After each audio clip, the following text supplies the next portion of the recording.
इस बारिश ने तो परेशान कर दिया है। रात में चैन ना दिन में सुकून। क्या हुआ काजल बहू, क्यों इतने गुस्से में है?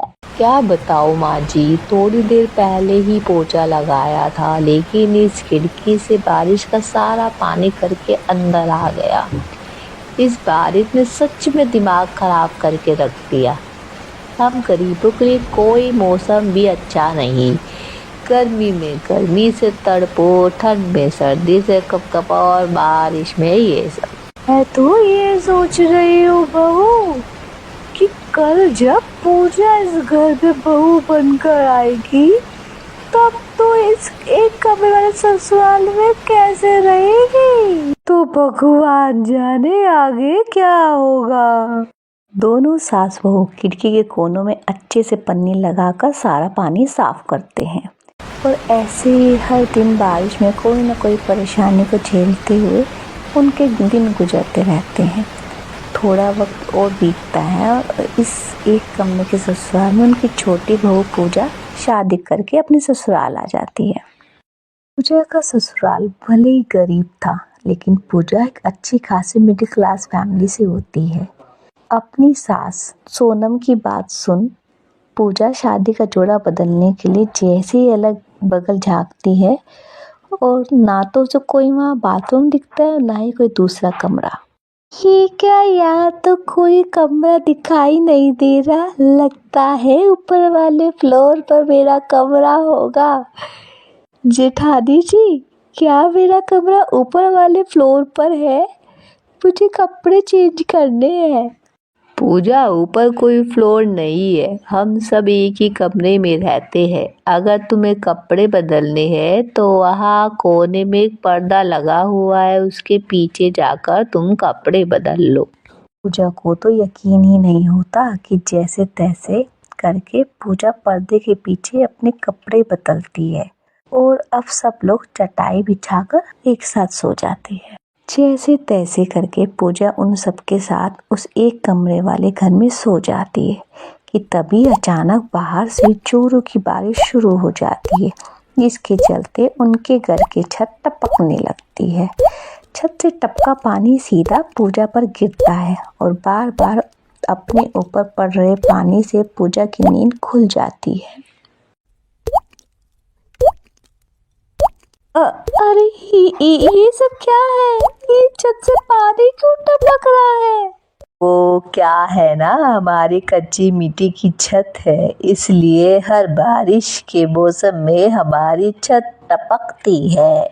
काजल और काजल की सास उठती है और अब छत से टपक रहे पानी के नीचे बर्तन लगा देती है, जिसे पूजा सोचती है, तो मुझे ये लगता है क्या मैं अपने पापा की सगी बेटी थी भी या नहीं, जो उन्होंने ऐसे घर में शादी कर दी मेरी।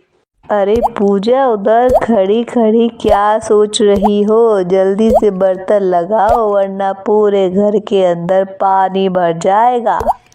बेचारी पूजा अपने एक कमरे के ससुराल का दुख बर्दाश्त करते हुए सबके साथ छत पर टपक रहे पानी को रोकती है और जैसे तैसे करके मुश्किल से सो पाती है।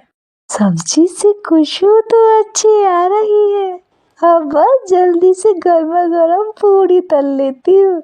आज तो मेरे हाथ से खाना खाकर मेरे ससुराल वाले अपनी उंगली चाटते रह जाएंगे।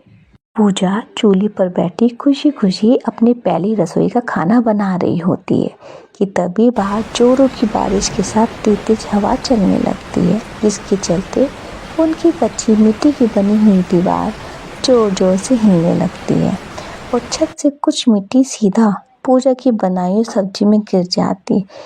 क्या हुआ पूजा, इतनी परेशान क्यों लग रही हो?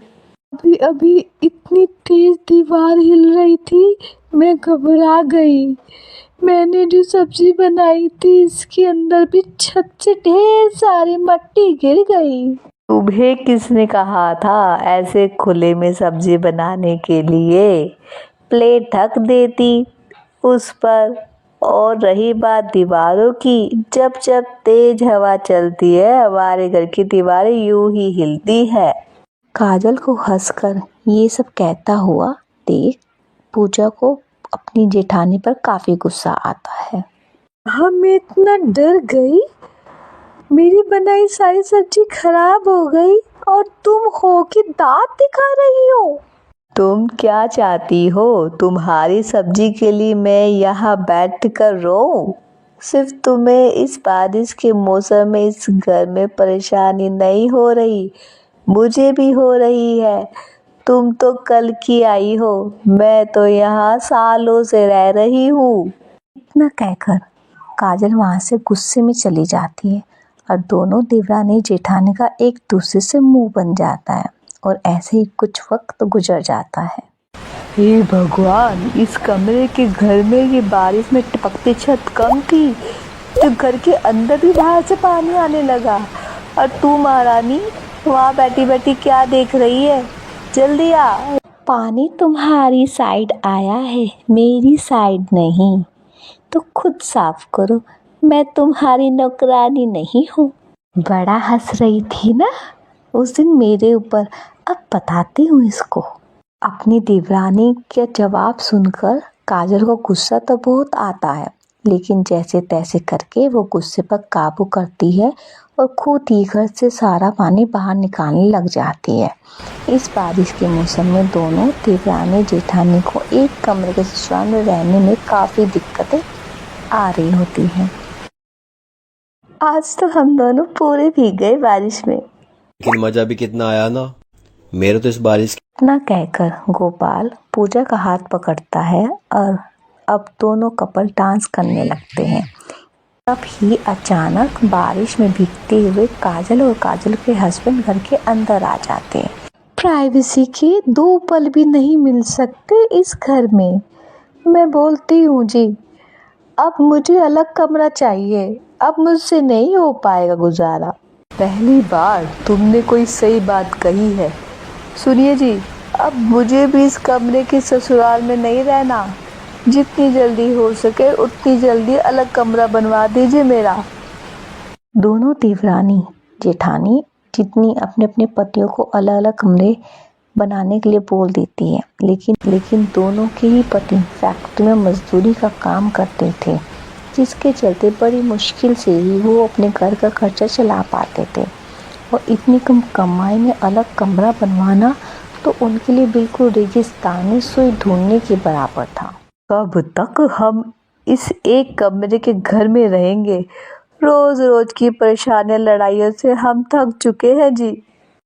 अब आप कुछ भी करिए और हमारे लिए अलग कमरा बनवाइए, वरना हम तो चले अपने मायके। मायके जाना है, ठीक है चली जाओ। हमारी परेशानी समझने के बजाय उल्टा हमें ही सुनाई जा रही हो। मुश्किल से दिन का 100-200 रुपये कमाई हो पाती है। इतनी कमाई कम में कैसे हम लोग अलग अलग कमरा बनवा पाएंगे? कभी सोचा है? नहीं, तुमने तो सोचा ही नहीं, बस अलग कमरा बनवाने की रट लगा रखी। अपने पतियों को दुखी और परेशान देख उन दोनों की आंखों में आंसू आ जाते हैं और दोनों देवरानी जेठानी को अपनी गलती का एहसास हो जाता है। सच में आज हमने उनका काफी दिल दुखा दिया। अपने स्वार्थ में हम लोग अंधे हो गए थे, हमने उनकी परेशानियों को समझा ही नहीं। इसलिए अब हमें ही एक कमरे के ससुराल से निकलने के लिए कुछ करना होगा। दोनों देवरानी और जेठानी कुछ पैसों से घर के बाहर एक चाय और पकौड़ों का ठेला लगा लेती है। बारिश के मौसम के चलते उनकी बिक्री अच्छी हो जाती है, जिससे दोनों देवरानी जेठानी कुछ ही समय में काफ़ी पैसा कमा लेती है और उन पैसों से वो 3 कमरों वाला एक घर बनाती है।